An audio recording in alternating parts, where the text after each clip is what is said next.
we need to talk about the economy and what we can do about it. Here are 5 policies that are urgently needed for Finland and most European countries. The starting point is that domestic consumption, so how many goods and services people buy, is falling year over year across Europe. This means that growth and quality of life has been stagnating for years now. This report finds that the weakness in private consumption has been the biggest drag on the economy in the past few years, and private consumption has essentially not grown for 3 years in a row. This leads me to the first and, in my opinion, the most important policy, namely the job guarantee. And the reason why we need a job guarantee is that we already have 12.7% unemployment here, with many jobs in the future at risk of being replaced by AI. Now, if you didn't know, a job guarantee essentially means that anyone who wants a job gets a job. The tasks would include anything which is valuable to the community, such as decorating or maintaining parks, but it could also include any skills that you may possess which are being unused. So let's say you have a talent for dancing. You could apply for funding to host community events, to perform at shows, or even to teach in schools. The national government would then give resources to the local municipalities because they know best what's needed. The jobs themselves would be decently well paid with good benefits such as time off and flexible hours wherever it's applicable. This not only puts more money into the consumer's pockets as opposed to being on benefits, but it improves our communities and allows us to put our unused skills to use. A final big upside is that with the government always offering these jobs, the private sector has to compete, meaning that the pay and the benefits will increase for all workers in the private sector, even if they don't take advantage of the job guarantee. This therefore raises the collective GDP and working standards for all workers. Now, the Left Alliance has proposed a similar measure, but they, in my opinion, don't go far enough, because looking at their demand, they seek to only make the job guarantee open to anyone who has been unemployed for more than 12 months, meaning that you would have to be unemployed for a whole year before you would get access to a job in the job guarantee. And as we all know, crises nowadays happen so quickly. All it takes is that Trump decides to bomb another country, causing prices to go up and the economy to fall into recession. I don't believe anyone should be sat idle for a whole year before they can get a job. There is unfortunately no study which has calculated the cost of the job guarantee in Finland, but the Institute for International Political Economy Berlin has found a cost of roughly 1 to 2% of GDP, depending on how many people take advantage of the job guarantee. For the Finnish context, with a GDP of 280 billion euros and taking the value of 2% cost of GDP, we would arrive at around 5.6 billion euros in gross cost. And I say gross because it only factors in the expenditure.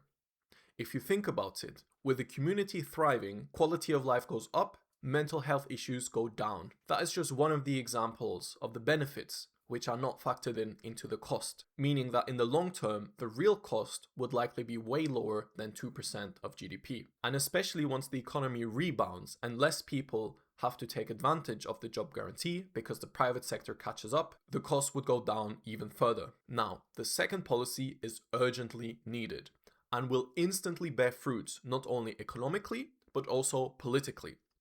And that is dropping the VAT or the tax on food all the way down to zero. Currently, it's sitting at a whopping 13.5% in Finland. And this is such a crucial policy because VAT, especially on food, is regressive, meaning that the poorer you are, the more of your income gets spent on food. The flip side is therefore, when VAT gets lowered, low and medium incomes spend more into the economy. This increased spending creates demand for goods and services and will incentivize companies to expand their operations and hire more people or invest into new machines with higher capacity and better efficiency. Politically, this measure is massive because it takes only a few sentences to be rewritten in the law, but the effects will be instantly felt in the supermarket, boosting the popularity of the party in government, which is a rarity nowadays. Now, the cost would sit around roughly 3.1 billion euros, and it's safe to assume that roughly 2 to 2.5 billion euros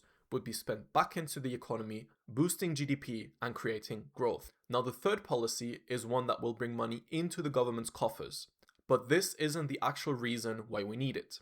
And that policy is the wealth tax. Now, the wealth tax is hugely popular according to polls, and even right-leaning people in most countries are in favor of such a policy. Now, what this does is curb the rising inequality, and it stops the lower 99% and especially the lower 90% from becoming poorer relative to the top 1%. This means that asset prices, such as houses, would rise slightly less astronomically, and smaller independent businesses would have a fairer shot against big corporations. The law would have to be well written, of course, with an exit tax of 50% and a period of say 10 years where tax is due even after leaving, which there is already a precedent for, because if you're a citizen of the USA and move to Dubai, you still have to pay tax. Now, I suggest modeling the wealth tax along the proposal of the German Left Party, which states that the first €1,000,000 in wealth is completely without tax. Anything above that gets taxed at 1% per year, and any assets over €50 million would be taxed at 5%. Wealth above €1,000,000 would be taxed at a whopping 12%, with the goal being to abolish billionaires in the long term. Now, if you're not convinced, because Finland has a reputation for being quite the egalitarian society, I need to show you these numbers. Because the wealthiest 10% of Finns in 1988 owned 36.6% of all wealth. This has now risen sharply to 49.6% in 2019, and a recent report finding that the 50% mark has now been overtaken. This means that the wealthiest 10% of people own more than half of the wealth, which is massively unequal. Now, the next policy is one that often gets overlooked in Finland and other countries with collective bargaining, which is the policy of a national minimum wage. And we need this because 11% of working Finns are not covered by a minimum wage and earn a salary that is below the EU's adequate wage guideline. This guideline states that the minimum wage should be set at around 60% median or 50% average income, which would be roughly €14 at the current time.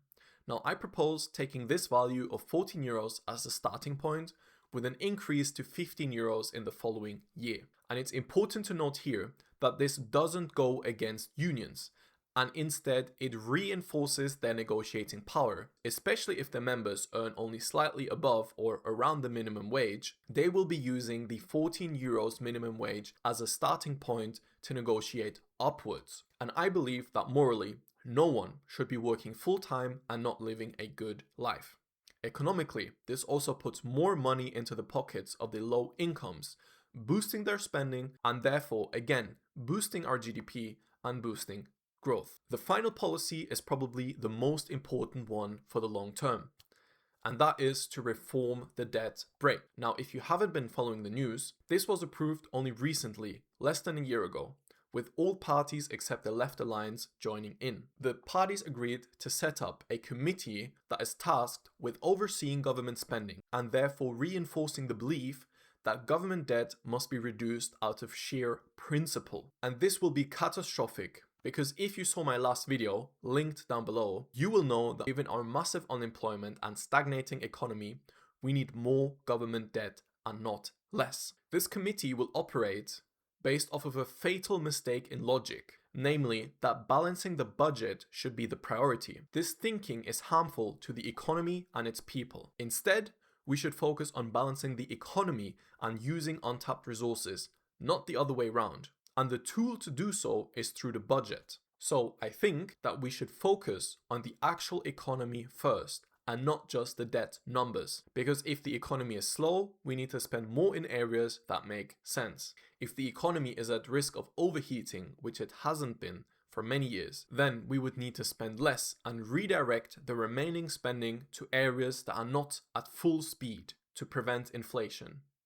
But the debt brake doesn't follow this logic and doesn't acknowledge it. It sees government debt as inherently bad and puts fiscal rules and balancing the budget over the economy and well-being. Now, if you've been following along with the numbers in this video, you will know that we sit at a deficit. The job guarantee would cost around 5 billion euros as a rough estimate. Dropping the VAT on food down to zero would cost 3.1 billion euros. Now, the wealth tax has been researched, and a very conservative estimate from the European Greens, which assumes much lower tax rates than the proposal that I have shown you, comes in at around 1 billion euros. Now, if we scale that number up to the proposal of the German Left Party, we can safely estimate around 3 billion euros in tax revenue. This means that we still sit at a deficit of roughly 5 billion euros. Even though I am a proponent of more government spending, I realize that we are operating within the European fiscal rules, and one measure to mitigate the deficit would be to reverse the current Orpo's government tax changes. This is costing 2 billion euros with the effect of lowering the income tax for the highest income earners, while additionally lowering corporation tax. It's evident that lowering income tax on the highest income earners is not a productive policy, because they will simply save more or invest in assets rather than spending into the economy. Lowering the corporation tax is equally problematic because small and medium businesses, including startups, would face an unfair advantage. That is because corporation tax is paid on profits, meaning that large corporations with big profits will get to keep more of their profits and pay less tax on them, while at the same time, smaller and medium businesses who are still scaling up will effectively be at a disadvantage because they have less profits or are not profitable yet. Now, reversing these unproductive changes would leave us with a deficit of around 3 billion euros still. But as I referenced in my last video, we currently need more government debt and not less. So I don't see it as a problem. Now, please let me know, would you vote for a party which is platforming these 5 policies? Or why would you maybe not vote for them? Please let me know in the comments below and I'll be sure to respond.